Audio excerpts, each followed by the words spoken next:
बिस्मिल्लाहिर्रहमानिर्रहीम। अस्सलाम वालेकुम व रहमतुल्लाहि व बरकातुहू। आप सबका ताज़ा गल्फ न्यूज़ में स्वागत है, इस्तकबाल है, वेलकम है। आप लोगों से स्पेशल गुजारिश की जाती है, हमारे चैनल को लाइक करें, सब्सक्राइब करें और दूसरों से शेयर करें। आज 4 जिल्क़अदा 1443 हिजरी है, 3 जून 2022 बरोज़ जुम्मा फ्राइडे। आपको आपके धर्म का वास्ता, आपको आपके माँ बाप का वास्ता, पोर्टलैंड से सीमेंट, जो सीमेंट से कंक्रीट आप बनाने की बात कहते, ये 1824 में आविष्कार हुआ था। सीमेंट का मतलब साफ है, समझिए। 1707 में औरंगजेब की मृत्यु हुई थी और 1824 में सीमेंट बना था। इसका मतलब है कि वो फवारा है। और ठोस पत्थर का हिंदू पक्ष कह रहा है कि बाबा मिल गए, आप कह रहे फुब्बारा है। हम कौन पक्ष हैं? हम कौन पक्ष हैं? बताओ ना। आप बताए ना। तिलकधार हंस के बोले नारी या चारों काम बिगाड़ी, वही वाला बात करने चल दिए हैं। आपको भी क्या अंजना कश्यप की तरह अपनी पति को सीबीसी में चेयरमैन बनाना है? लव रही कर ऐसे नहीं। पहले बात हम क्या कह रहे हैं, ठोस पत्थर में पानी के फव्वारे बन सकते हैं क्या? और पानी का फव्वारा रिपेयर होके हो सकता है। जब 1824 में पोर्टलैंड सीमेंट का आविष्कार हुआ तो 1707 में जब औरंगजेब मर गया तो ये क्या इशू है भाई? अरे सुन तो लो, अरे कौन सा सिलेबस पर आ रहे हो? सुनो सुनो सुनो। कभी हिजाब का मुद्दा, कभी लाउड स्पीकर का मुद्दा, कभी हनुमान चालीसा का मुद्दा। आप सभी यहाँ पर हो। हनुमान चालीसा में कितने चालीसा क्यों कहा जाता है बताओ? अरे पूछ रहा हूँ ना। हमने तो नहीं पढ़ा ना जाके। तो काहे सवाल पूछते हो? काहे पत्रकार तलते हो? अरे सुन रे, अरे बेशर्मो सत्ता के दलालो, भरवो मैं पूछता हूँ चालीसा नाम क्यों पड़ा? मैं पूछ रहा हूँ चालीसा नाम क्यों पड़ा? क्यों पढ़ा? आप हिंदू पक्ष है ना। तुम यहाँ खाली मुझे लगाओ, ऐसे ठुमका लगाओ मोदी जी के रोटी खा के कुत्ता की तरह पूछ लाओ। सवाल पूछो तो फिर सवाल पूछो ना कि चाइना ने पुल कैसे बनाया है? पूछने की औकात? अरे भैया मैं पूछता हूँ, आपकी औकात है ये पूछने की? पत्रकार से कह रहे हैं हिंदुस्तान औकात है? अरे औकात है या नहीं है? पत्रकार हो तो भगवान के भाई हो। आप लोग गैंगस्टर हो, आतंकवादी हो। आप सवाल नहीं पूछते मोदी जी से कि हिंदुस्तान जिंक कैसे बिका। आप सवाल नहीं पूछते। डंका बजता जापान गए तो हैं, आपको जाओ ना, बजना क्या? जापान का छोटा जमान के सुनी नहीं रहे। ये घर में जो ये मदारी का खेल खेलते हो ना आप लोग, किराए का ऑडियंस, किराए का सुन तो लो। डांस मत करो, अब डांस करने में अच्छे नहीं लगते। सुन लो मैं जो कह रहा हूँ, देश की इतनी दुर्दशा क्यों हुई? जब सीनियर सिटीजन के पैसों से इतने करोड़ों हजारों करोड़ रुपए की बचत हुई, जो ट्रेन के टिकटों में दाम बढ़ा दिए गए, जो महंगाई बढ़ाई गई, देश में सब कुछ ईमानदारी से चल रहा है, तो वो सब पैसे कहाँ जा रहे हैं? ये धरती लिल रही है, आसमान लिल रहा है। आप वो बात नहीं। कौन सा विकास हुआ? यही कि भारतीय रेल बेच दिया गया, विकास है ये? LIC बेच दी गई, ये विकास है? ये हिंदुस्तान जिंक बेच दिया गया, ये विकास है? आप उस पर नागिन डांस कर रहे थे आप आर्यन खान के मामले पर, और आर्यन खान बरी हुआ, KP घोषाभी और भानुशाली सब मिलकर उसको फंसाने की कोशिश की। कोडियल क्रूज जहाज के मामले में आप उस पर नहीं बात करते। आप उस पर बात नहीं करते कि अडानी के पोर्ट पर हेरोइन का पकड़ा जाना। आप नहीं बात करते कि वही गुजरात जो देश को दिशा दिया, जो देश को गढ़ने का काम किया, जो देश को निर्माण किया, उसी गुजरात को, सरदार पटेल और महात्मा गांधी के गुजरात को सिर्फ मोदी और शाह की जोड़ी लगातार बदनाम क्यों कर रही है? आप बात नहीं करते। ज्ञानपापी में क्या है ये आपको पता है, लेकिन पुलवामा में 300 किलो RDX किसका था? 50 किलो जेलेटिन किसका था? वो कार किसकी थी? उसका पता आपसे नहीं चलता है। ये आपके औकात के बाहर की बात है। आज भी उन शहीद परिवारों के लोग की पेंशन वाजपेयी सरकार में जब बंद हो गई थी, तो आप समझो उन लोगों के घर पर चलाना, कोई दूध बेच रहा है, कोई सब्जी बेच रहा है। भारत माँ की सेवा करने वाले लोग के परिवारों की स्थिति ऐसी है, वो सवाल आप नहीं पूछोगे। सवाल क्या पूछोगे? वहाँ ये हुआ, वहाँ ये हो रहा है। अरे बोलने में और करने में फ़र्क है ना।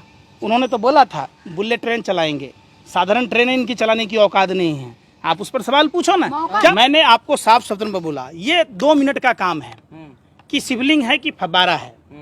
सभी पक्षों के लोगों को बैठकर, अगर वो सीमेंट का बना हुआ है तो वो शिवलिंग नहीं है, अगर वो पत्थर का बना हुआ है तो शिवलिंग है। अब सवाल उठता है कि एरोलॉजिकल डिपार्टमेंट इतिहासकार के साथ साथ धर्म गुरुओं को एक साथ बिठा के क्लियर कर लेना चाहिए। इस धर्म की आड़ में आप भारत को गर्त में ढकेल रहे हैं, ये चीज़ बर्दाश्त नहीं है। और सुनिए, हकला मत बनो, हकलाओ मत। हम समझ रहे हैं कि बिल्ली की तरह रास्ता काट रहे हो, क्योंकि पैसा मिला हुआ है, और नहीं ये करोगे तो पैसा मिलेगा नहीं, वापस ले लेगा और उल्टा ईडी का झापा मार देगा। आपको आंसर देने के पैसे मिले हैं क्या? सुन तो लो, जब हमें हम सवाल तो करने भारत के के लिए नागरिक हैं, इसलिए सवाल उसी पूछना भारत के नागरिक हम भी हैं, है सवाल ना। पूछना हमारा हक खाओ अपने माँ की बाप की कसम की मोदी जी अच्छा कर रहा है, बता दो आज भारत के नागरिक हो, खाओ भारत माँ की कसम। जो अच्छे अरे फिर वही बात, खाओ भारत की मिट्टी छू कर कसम। पत्रकारिता करते हो आप, भारत की मिट्टी को छू कर कसम खाओ।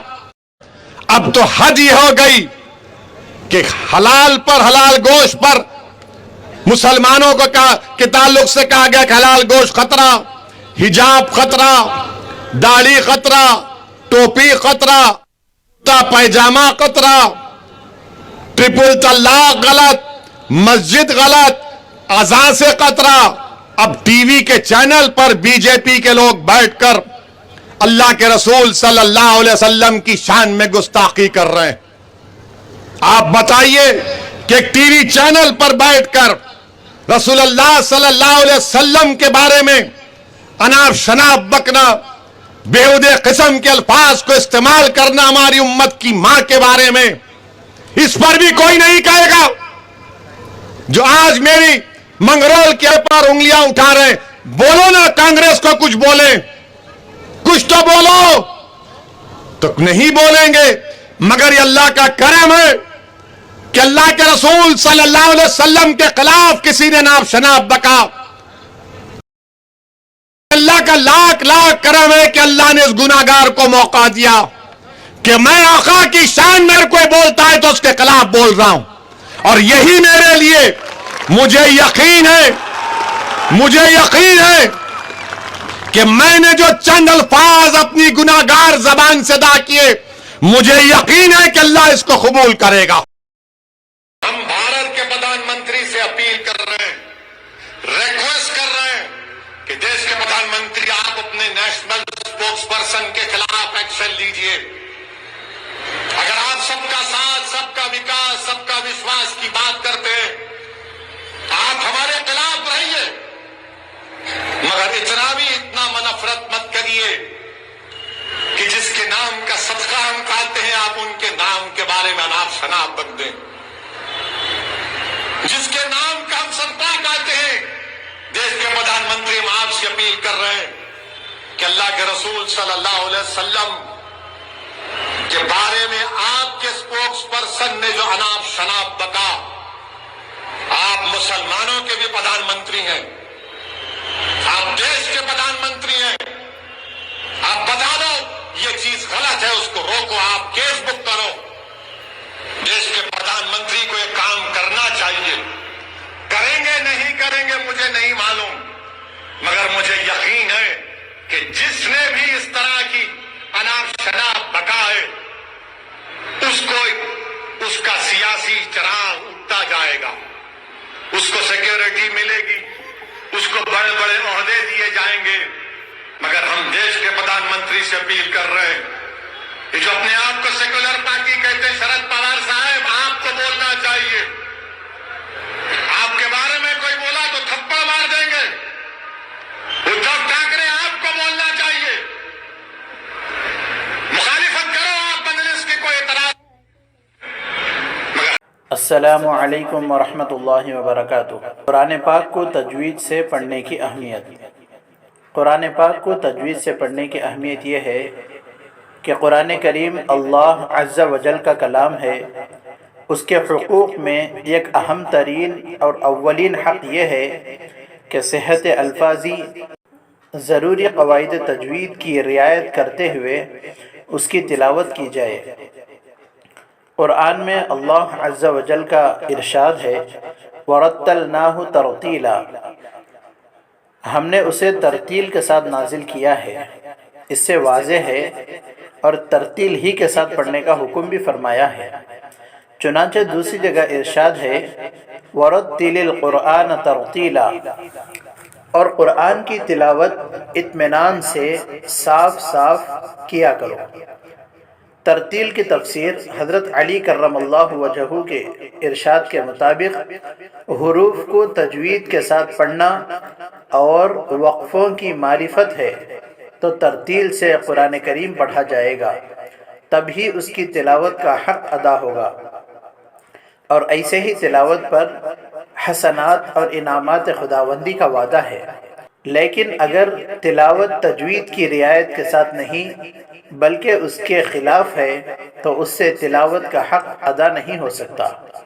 हदीस पाक के अंदर यूँ आता है, ज़य्यिनुल क़ुरआन बिअस्वातिकुम, तर्जमा अपनी आवाज़ से कुरान को मुज़य्यन करो। वहस्सिनुल क़ुरआन बिअस्वातिकुम फ़इन्न सौतल हसन यज़ीदुल क़ुरआन हुस्नन, अच्छी आवाज़ से कुरान को पढ़ो क्योंकि अच्छी आवाज़ कुरान करीम के हुस्न को बढ़ा देती है। अऊज़ु बिल्लाहि मिनश शैतानिर रजीम, बिस्मिल्लाहिर रहमानिर रहीम, इन्ना नहनु नज़्ज़लना ज़िक्र व इन्ना लहू लहाफ़िज़ून। वक़ाल फ़ी मौज़िइन आख़र, वलक़द यस्सरनल क़ुरआन लिज़्ज़िक्रि फ़हल मिन मुद्दकिर। इक़रउल क़ुरआन बिलुहूनिल अरबि व अस्वातिहा, कुरान करीम को अरबी लहजे में पढ़ो। मुहक्किकीन उलमा ने तसरीह फरमाई है कि बग़ैर तजवीद कुरान पढ़ने वाला मुस्तहिक़ सवाब नहीं। तो कुरान शरीफ को सीख के पढ़ना हर मुसलमान के ऊपर फ़र्ज़ है। इसको सीखना ख़बर में जाने तक अगर टाइम मिले तो ज़रूर सीखना चाहिए, क्योंकि अल्लाह का कलाम है, अल्लाह ताला बंदों से फरमा रहा है। लिहाजा क्या अल्लाह ताला फरमा रहा, ऐसा क्या है कुरान शरीफ में, हमको सोच समझ के देख के पढ़ना और पढ़ने के साथ साथ हमको उसके ऊपर प्रैक्टिस करना है, तब हम सही जाके मुसलमान बन सकते हैं। वरना हम खाली पीली के जो है खाली नाम के मुसलमान रहेंगे और कुरान शरीफ में क्या लिखा हुआ है, अल्लाह हमसे क्या फरमा रहा, कभी हमको पता नहीं चलेगा। आप जब पढ़ेंगे समझेंगे तो आपको एक मज़ा आएगा। और एक अजीब बात यह है कि जो आदमी जितनी मोहब्बत से पढ़ता है उसको अल्लाह ताला उतने खजाने खोल के दिखा देता है, उतना विजन उसको नसीब होता है। बहुत सारे लोग गरीब रहते हैं लेकिन जब कुरान शरीफ पढ़ते हैं तो अल्लाह ताला उन्हें अमीर कर देता है। बहुत सारे लोग परेशान होते हैं, कुरान शरीफ जब पढ़ते हैं तो अल्लाह उनकी परेशानियां दूर कर देता है। बहुत सारे लोगों का अजाब कुरान शरीफ पढ़ने की वजह से ख़त्म होता है। आप लोगों से गुजारिश की जाती है, यहाँ पे जो दिखाए गए नंबर्स के ऊपर इनको कॉन्टैक्ट करें, चाहे आप इंडिया में हो या पाकिस्तान में हो या सऊदी में हो या यूके में हो या USA में हो या गल्फ में कहीं भी हो, किसी दुनिया के किसी भी खिते में हो। आप लोगों से गुजारिश की जाती है कि आप लोग भी अगर पढ़ाना चाह रहे हैं तो मुझे नंबर दे, मैं अपने चैनल के ऊपर फ्री ऑफ कॉस्ट प्रचार करता हूँ। दूसरी बात, अगर कोई पढ़ना चाहता है तो याद रखिए, अगर आप इंडिया के हैं तो इंडिया का नंबर है, पाकिस्तान के है तो पाकिस्तान का नंबर है, यूके के है तो यूके का नंबर है, गल्फ के है तो गल्फ का नंबर है। किसी से ही पढ़ ले, पर्देदार ख़वातीन भी पढ़ा रही है, मर्द हज़रात भी पढ़ा रहे हैं। आपको पढ़ना है, आप हो या मैं हो, ज़रूर पढ़ना चाहिए, वरना बहुत बड़ी गलती हो जाएगी। अल्हम्दुलिल्लाह रब्बिल आलमीन, सारी तारीफ़ अल्लाह के लिए, लेकिन अगर आप गलती पढ़ देंगे तो सारी तौर पर अल्लाह के लिए हो जाएगी। तो मेरे को माफ़ करे और मेरे लिए भी दुआ करे, अपने लिए भी दुआ करे। अल्लाह सबको हिदायत दे, आपस में मोहब्बत दे और कुरान शरीफ से इश्क दे, सिखा, समझा, पढ़ा और अमल करा। आमीन।